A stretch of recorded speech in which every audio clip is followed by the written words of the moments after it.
I do feel like in the early days, like all that matters is just fucking doing something. I feel like a lot of people, including myself, make the mistake of focusing too much on what they do now or what they can do or what skills I have. Consistency and getting the reps in is more important than anything else at the beginning. You don't need to quit your job or burn every bridge or go into complete wasteland with no other plan or no backup like I've done twice. Business is really fucking hard, and if you want to make it, you have to work harder than the average person, like fucking way harder. We are back with another episode of the Do As I Say, Not As I Do podcast, where we answer real and sometimes insane Reddit questions about growing your startup. And today we're joined by Karl Brockman, the founder of Gold Brick Road. Gold Brick Road is reimagining how visionary entrepreneurs scale with heart, clarity, and systems that actually work. Karl is on a mission to simplify the entrepreneurial journey so founders can build thriving organizations without burning out or compromising their values. He brings a powerful mix of leadership, strategy, team development, and transformative insight that's helping shape the next generation of sustainable, purpose-led businesses. Also, Karl is like a big podcaster as well. So he's done a bunch of the podcasting path, which I love. And I'd say generally, Karl is just a way more enlightened guy than me. If you looked at like how much happiness is in my life versus Karl's, he's like worked something out that I'm still on the journey to. So I'm super keen to have Karl on and kind of get, you know, a more secure person answering some of these questions as well today. So mate, thank you so much for coming on. Oh, brother, Joe, what an introduction. How am I supposed to live up to that bar? Mate, you better answer real good today. But I'm just look, glad you know, I've fooled you with my persona. maybe I'd love to see that come out. Actually, he's the real Karl. It's like I start getting really nervous and rattled over a basic question, like, oh shit.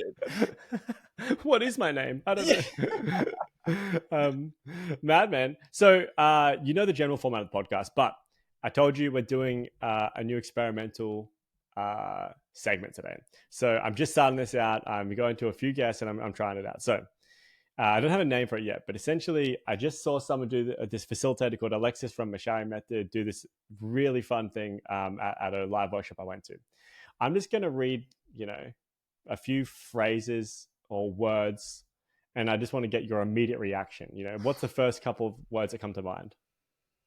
You ready to go? All right. Resignation letter. Thank God. LinkedIn versus real life. Just charlatans. Ooh. Your dad's definition of success. A little rattling, maybe. Yeah. I just don't know if he's found it. Does he know what he's trying to find? That's the thing. He's just always been the hardest worker I know. And well, to be honest, and this is definitely not a one-worded answer, but my dad, to not share too much about him, finally took the leap to start his own business when I was in my teens. And after a couple of years of figuring it out, we all know what startups are like and what starting businesses are like. I started seeing Dad smile more. Really? So started seeing him.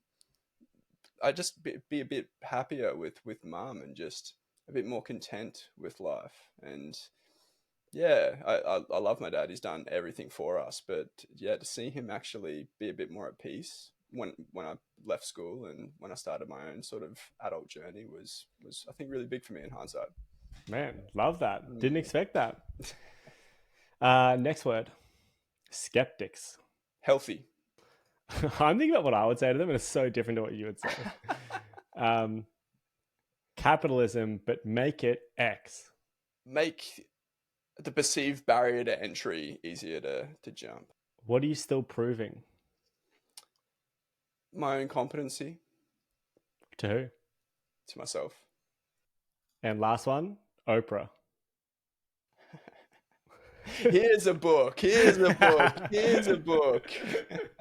Awesome. All right, man. I liked it. It was fun. I'm gonna keep on going.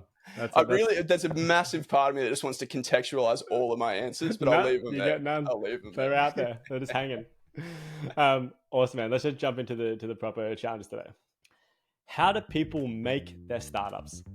I've been learning about business and finance for around 4 months now, but I still don't get how people actually start their business. Right now, I don't even really know what industry to get in, for the short term at least. But in the long term, I'm hoping to open up a business in the tech field. How do people start? How do people scale? How do business owners get their first employees? And this question is from Barker. Thanks for the question, Barker Barker Bark. Yeah, I love the title of this podcast. Do as I say, not what I did, Yeah. because yeah, there's some lessons that one just has to learn the hard way, right? And in hindsight, and just the feeling behind this question, I feel like a lot of people, including myself, make the mistake of focusing too much on what they do now, or what they can do, or what skills I have, and self-exploration and self-discovery is such an important part of walking the gold brick road. However, to start a business, whether it's a tech startup or just an organization that delivers value, your perspective can't be on yourself. Your perspective needs to be on the market. And the way I simplify the I guess what a business is just supply meeting demand. And so as you are working your current job or you have your opportunity, definitely make the most of what you can learn, who you can seek wisdom from, what skills you can develop. Another part, again, I made the mistake of was rushing to business, rushing to it, like just burning every bridge and just like, no, I need to figure this out. And for better or for worse, it's got me here. However, every single situation that one's in, they have so much that they're able to learn what not to do, like what market that business is already serving. The universe, this world is full of patterns. And so the better you understand how supply meets demand in the market, the better you'll be able to see perhaps what supply you can deliver to the market. I think there's elements I agree, but there's a phrase that you said that I disagree with. You Okay. said that like, when I started, I just rush, and I probably wouldn't rush as much. And I do feel like in the early days, like all that matters is just fucking doing something. Like Mm, just go. But I would now balance that. So at the beginning, I was just like, just fucking go for it. Like do something every week. Just do something. It almost doesn't matter what you do. Like I think honestly, consistency and getting the reps in is more important than anything else at the beginning. And putting time in is the most important thing. So if you want to start a business, I would say like the one single thing I did really well at the beginning, which was an accident. I didn't realize what I was doing, is that I just booked in a meeting every Wednesday night with my co-founder, and we just said, let's have a meeting and let's talk about it, and let's like come up with a few actions that we'll do before next week. And it wasn't a lot, but it was just always standing. And when you did nothing, you kind of felt like shit. So it's like, just all we did is we booked time in and we just had a standing slot of just like, we've just got to do something before next week. yeah. Now that doesn't mean rushing to burn bridges, but it does mean rushing to get experience, because you just fucking suck at the beginning. Like you just Mm, know nothing. Like business is actually a lot more counterintuitive than I expected. It's almost like everything's in a mirror, and it's actually going the opposite way than what you see. And so I would just say just begin and do something. But I'm going to balance that with actually a counter example, which is that I used to always think about, there's this like really famous expression about like 0 to 1. Like mm, you got to get from 0 to 1. But I had a friend recently say to me that he spends a lot more time thinking about -1 to 0. And I love that idea. So if I was to start a business from tomorrow, I would just start. I would just fucking start doing something. But I would get way more clear on -1 to 0. And I'd go out to really, really understand the niche and the customers and the problems in the market to find out, right. is there something here before I built? So I would rush exploration and understanding and fucking doing a ton of work and meeting people, but I wouldn't rush building. Yeah, I don't know if this is what you're after. We agree 100%. I love that. I love that -1 to 0, because that's what I was implying with, well, what are the trends? What are the Yeah. patterns? Where is the demand? Like this definitely takes steps on, but you don't need to quit your job or burn every bridge or Yeah. go into complete wasteland with no other plan or no backup, like I've done twice Yeah. Yeah. to do that. However, if it's in your, I guess if it's for you, for me, I am an all or nothing guy. So it's really hard for me to take purposeful action if it's not 100% what I'm focused on. So I guess Yeah. I needed to do that. However, if I was to talk to my younger Karl, I would say, hey, you're right in wanting to figure this out. Definitely work to figure this out. Use your time at work, outside of work, figure it out. Just don't, but like, think about your future a little bit more. Think about where income's going to come from. Think about how you're going to make sure that you're okay and that you have money to invest, because that's another thing about just burning every bridge and diving in, is that capital is such an important resource in starting businesses. And if you don't have capital, then you're reliant on your connections, your relationships, your own sweat equity, which is, I guess, is still a very apt way to start. However, capital definitely helps. Yeah. Yeah, I would agree with that, right? Like I wouldn't quit on day one. I would put some work in. But I would quit as soon as there was like enough pull. So like if I got accepted into like an accelerator where like what happened to me, right? Is like I got accepted into accelerator, and between me and my two co-founders, we got given $60,000, which was fucking crazy for us. Yeah. We're like, fuck it, we're in. So I was Yeah. like, cool, now we're earning 20 grand a year. Yeah. And like that's not a lot of money, but it was enough to be like, we're gonna go all in on this. But we worked on the idea for a year before that. And first it was just nights, and then it was like, let's start taking Fridays off our job, and then it was like, let's start taking Thursdays and Fridays off our job and stuff like that. So I totally agree with that. Like, definitely don't fuck your life straight away. But I guess I'm kind of like you as well. Like, I'm pretty all or nothing as well.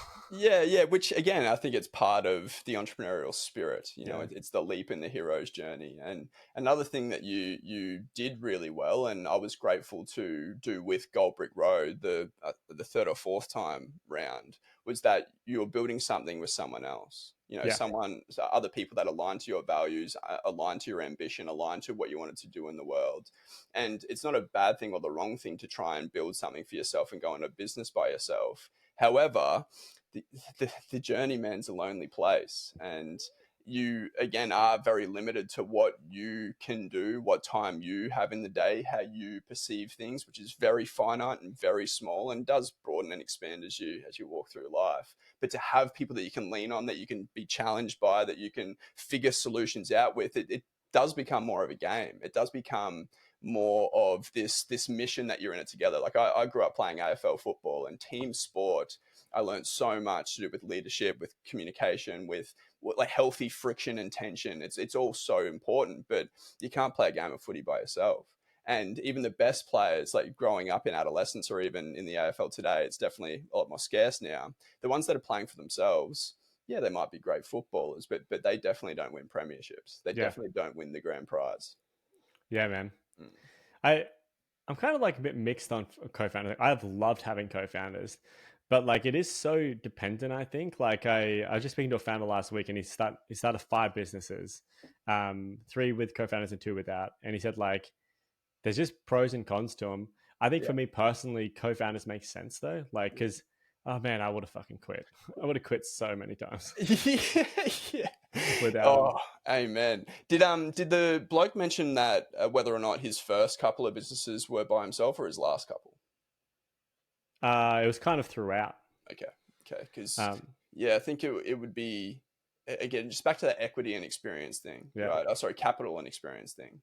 It, yeah, for with sure. with True, the yeah. If capital and you've got experience cash, that right, I and you've have got experience, now, it's a bit easier. yeah. Like with now, it's a lot more viable for me to start something else by myself than it Yeah, was true. 2 years ago, That's a five good years point. ago. Yeah. Yeah.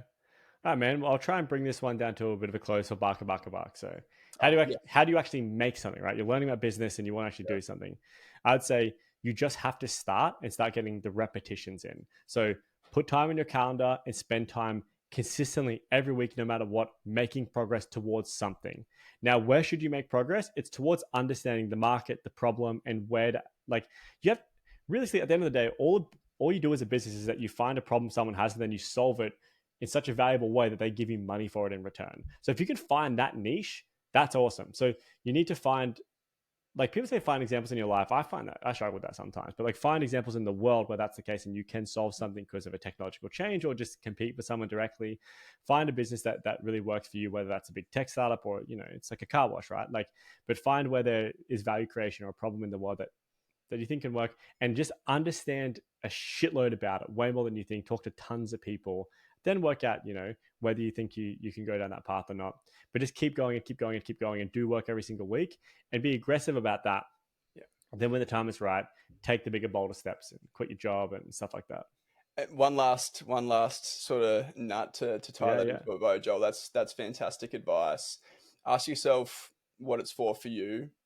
Anything that you dive into to solve a money problem or to solve a status problem or to solve just I want this because I want to be perceived like this by my peers, or I just want to make a lot of money. Hey, fair enough, do that. But ultimately, if it doesn't align to your just intrinsic interest, it's not going to be sustainable. No matter the co-founders, the money, anything, you'll end up a ways down the road where you want to burn it all to the ground because you just hate it. It just doesn't align to what lights you up. And so there's a mix between learning about where the demand is in the market and ultimately what you're curious about, what you're interested in. Because if you're not going to build anything sustainable. This is actually kind of an interesting point. I actually don't think you need to be deeply passionate about the business you build. I think you can be deeply passionate about building businesses, but you need to have something where like, I fucking love doing this, and you can just love fucking playing the game. Like, you don't need to love education. You don't need to love car washes. Like, you can see some people who are like mega successful in businesses like gambling. They probably don't fucking love ripping people off, but they built a great big business, right? Like, um, I think it's actually a bit of a like a tired trope of like follow your passion. Yeah. No, I love that you pointed that out because building businesses is an interest. Like it is something you can be just intrinsically interested in. And personally, this is what I love about myself and Kenji, my business partner now, is that we want to play the biggest game. And what's the most valuable and exciting game that you can play today? Business. Yeah. Right. And so like, as much as we love what Goldbrick Road represents and the people that we help and the work that we do, ultimately business is such a fascinating game that we love and we get to learn about every single day. And then coupled with brand, like Goldbrick Road is a brand. I'm so excited. This is in its juvenile stage, but everyone listening to this, all 40 or 7,000 of you will see Goldbrick Road just evolve and evolve and evolve. And so how brand is perceived in the market and how that relates to delivering value is just so fascinating. And so I 100% agree, because before, if I was just stuck on, well, okay, what lights me up every day? What's interesting to me? Yeah, well, that's got me very far. I love speaking to people. I love asking questions. I love getting to the bottom of things. But ultimately, the game of business has been a really big part of our success now and it will be into the future. So I love that you brought that up. Yeah. I'm sorry for continuing to agree with you, Joel. No, that's all right. This is what we can agree. It's totally fine to agree. I just want to make sure, like, we both put into what we really believe out there, even if it disagrees or not. Yeah, like I really think like if you love building a business, like you don't have to love whatever the business does. You just need to find a wedge that is that problem that is painful enough that someone will pay to solve it. Amen. And then you get that wedge and you just fucking drive a truck through it once you've got it there. Amen. No, man. All right. Well, bark. You've been advised. I feel like there's plenty that you can take from that. All right, we'll move on. I think we might only have time for one more, but let's see. Let's see how we go. So this question is called, how do you balance work and life as an entrepreneur? I've been juggling running my business and trying to maintain a work-life balance, but it feels like I'm always working. How do you guys manage the constant grind and still find the time for yourself or family? Do you have strategies or routines that help keep things in check? From Alto Gotham. The reason I wanted to ask this is I actually think we probably sit pretty far apart on this. So I thought it'd be pretty interesting. So I'm kind of keen to see how you think about this. Yeah, I'm really keen to see how you answer this question too, and for the audience. So I'm really, really interested by it. I guess the first place I'd start is I believe work-life balance is a myth on the entrepreneurial journey. I don't think it's the goal. Okay, we agree. Okay, yeah. I just think it's not the thing to strive for. I personally prefer work-life integration, and on this journey, I find that there are times throughout the day randomly that I just have so much energy to do the thing, to get stuck in and do the work. And then there are other times where it's just not there. I just don't have it. And if I had this rigid schedule or a morning routine or the same thing every single day, I think I'd go insane, to be honest, Joel. And so the older I get, the more I lean into this journey, the more I find it personally important to go with what I feel and how I feel in my gut.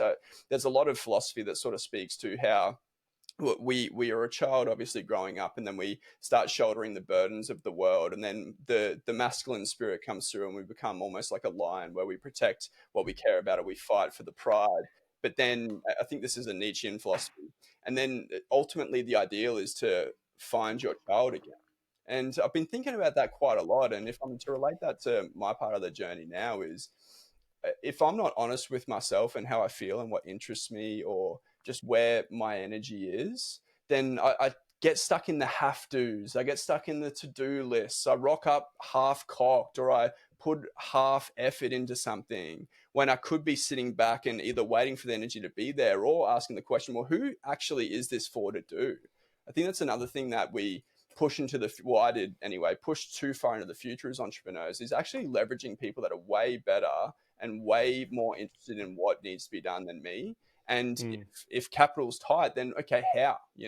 Contra deals have been such an interesting part of my entrepreneurial journey. There's always ways to trade value with up and coming entrepreneurs. And so, yeah, I think it's a myth, man. I work tons. My partner definitely gives me has a conversation with me here and there, but then communication becomes really important. And the best part of all of it is that I've created an environment where I get to leave after this podcast at 10 o'clock in the morning, and I get to go lie down with Malia for 15 minutes before I get stuck into the next thing.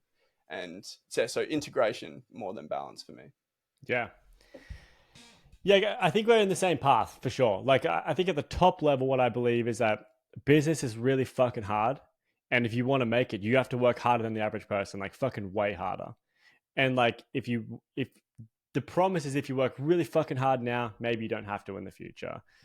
It's not a promise though, right? It's a hope, it's a gamble. But like, businesses are like trying to achieve something impossible, and you can't achieve something impossible in 9 to 5 and then hang out with friends every single night and then exercise and have a nice dinner party. Like, that shit doesn't fucking exist. It's just like, this is the biggest thing. And everyone says, don't attach your identity to your business. You need to have this like crazy fucking reality warping belief to make existence change and to seize the part for you to walk through it. And that happens when you are the fucking business and the business is you, and you have this unhealthy connection, and you just need to fucking go at it, and you need to give it everything. And that comes with sacrifice, right? And that's just the reality. That's how businesses work. Now, I do think there is a point of limiting returns, though. I don't think like 18-hour days are actually sustainable. I think 18-hour days for periods are required. And then I think there are times, right, where like you said, right, like some days I just don't fucking have anything in me. And like, there's no point in me sitting at my computer just fucking wasting time. Like, I just get nothing done. And sometimes I still do that. But like, because I'm just like, I said I would do these things. And so it takes me fucking 4 hours to write a shit email. Like, I do think like, I'm always striving for that perfect routine where I go to gym at 7 a.m. on a Monday, and then I fucking do an ice bath and fucking rub a banana on my face, right? Like, there's all these goals, that you achieve in it, but I'm never there. But like, I just think just generally, you have to outwork, like nearly everyone to make something happen. Yeah, and I think how we both outwork is where the difference is, Joel. And I don't think we disagree philosophically, but obviously we have completely different lives and we work different routines. But something that I'm not willing to do personally is sacrifice what's important to me right now. And I'll always encourage someone to ask themselves and to really explore like what's important right now. Because if you're always sacrificing today for some vague, unpromised future, then you will be on that hamster wheel forever. And that just has just become increasingly important to me as becoming a father has. It's I could put in those 16-hour days, but what's the trade-off? Is it more money in some vague future, or is it just me not seeing my daughter and seeing her grow up and smile? Is it not me making sure that I enjoy still spending time with my partner and that we love each other, that I can come home or leave my office at the end of the day and just there's a smile on both of our faces, or you know what I mean? And so again, that's why it's integration. That's a sacrifice, right? Yeah. That's like if you tried to build like a $10 billion company, you probably couldn't have that luxury. Yep. So like, it's just, you decide your sacrifice. Yes. And then how quickly, did you say 10 billion or 10 million? 10 billion. Oh, okay. Well, 10 billion might not be in my future. Hey, who knows? Who knows? But I guess it is. It's getting clear on what you want, what you're up for. And I'm much more aligned with you, right? Like, I'm not doing 16-hour day. I mean, some days I do. Like some days I'm just like, holy shit! Like this week, this fucking thing needs to go out, and it's gonna make all this difference for me. And then I'll make sacrifice. But then the next week, like, just before this recording, you were in the call and said, I got to go, and I went and hung out in my bed for 5 minutes to calm it down, right? Like I also agree, right? Like that you need to work out what's most important to you. But like every choice you make is at a cost, right? And right now, my baby is the most important thing to me. So I'm sacrificing things in my work for that, for sure. And to go back to Barker's question really quickly, Joel, this is why it's worth like just following that question. You know, the Yeah. reason you ask that question is exactly what you need to follow, that thread of curiosity, because we get to do that, Joel. Yeah. We get to do that. It's our prerogative. We're not stuck and chained to a desk 9 to 5 every day in a place where people may have or may not have misaligned goals and interests. You know, we get to decide ultimately, and that's terrifying. It's scary. It's challenging, Yeah. but it's also very liberating. Yeah. Yeah. Yeah, for sure. But I guess I would just say though, like the promise of doing a business of complete freedom is for most people Myth. is mostly a myth. Yeah. Right? Like doing a business, you do have freedom, but business is so hard that you often have to choose the business. It's not like a holiday. It's nothing like a holiday. It's hard work.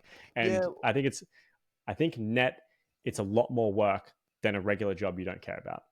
Yeah, it's like, what freedom do you want, right? Do you want the freedom of choice and tied to the sole responsibility of being okay and not Yeah. selling your time for money?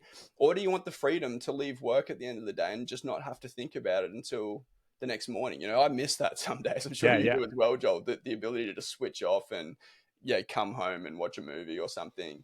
I personally don't switch off, but that's why it's so closely linked to our identities, right? It's obviously Yeah. something within us that we're calling into the world, and yeah, that thread of curiosity, I'll always encourage someone just to keep following that thread.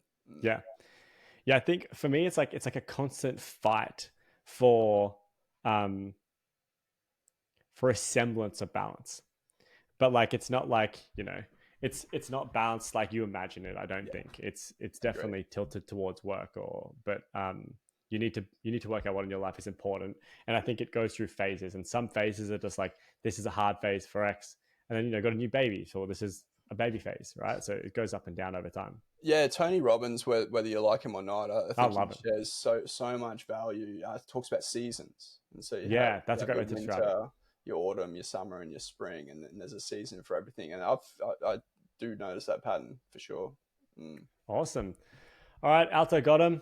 You've been advised, mate. We got him. Well, that brings us to the last section, which is plugs.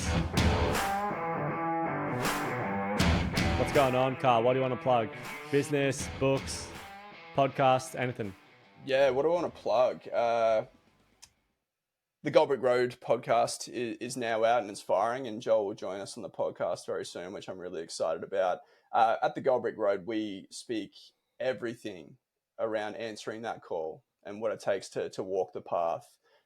There's a lot of beautiful people on there sharing their own philosophies, whether it's their entrepreneurial journey life or just bringing something into the world that they were called to bring into the world. And so I'd love you all over there, and I'd love to see you all over there.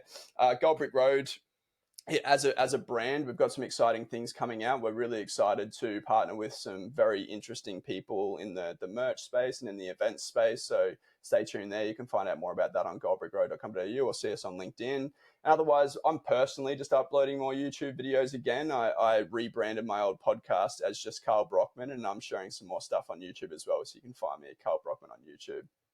Love it. We'll put all those links in the show notes. And that's it. We're going to wrap this one up. Mate, thanks so much for coming on. I loved it. It was great, Joel. Thank you. It was too short, but that's fine. We'll do another one day soon. Well, this has been another episode of the Do As I Say, Not As I Did podcast. We'll see you all next week.